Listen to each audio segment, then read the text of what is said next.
I would describe my work in the following 3 words: graphical, conceptual, and frank.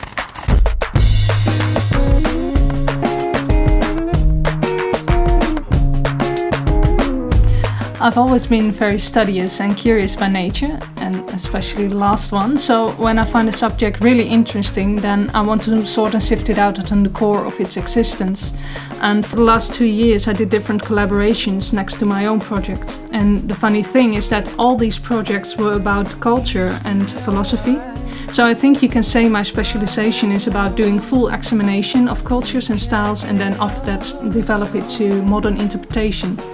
And I like to work on these different projects at the same time because it keeps me sharp and inspired and makes that you can look with the right distance to your own work.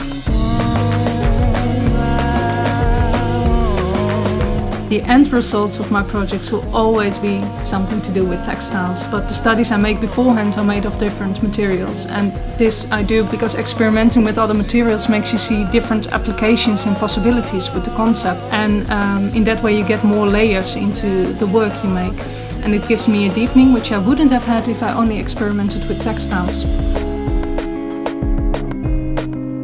I get a lot of inspiration from music and melodies. While working in my studio, I non-stop play Radiohead. This band is especially some kind of textile artist, in my opinion, because they are mastering weaving compositions with melody threads. Next to music, I'm massively fascinated by ethnic cultures and textiles, because these textiles are a result of giving information through from mother to daughter, father to son, and in which every generation puts its own part into it. So the richness you see in clothing and textiles used in these cultures are a passage of knowledge. And Daan Rozengaarde inspires me because he's looking into the world with playful eyes like a child.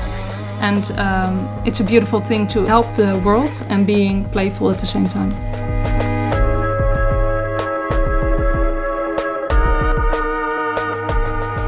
I want to get known for beautiful and inspiring investigations that lead to textile collections, and that people ask me to do research for them and ask me to design for them.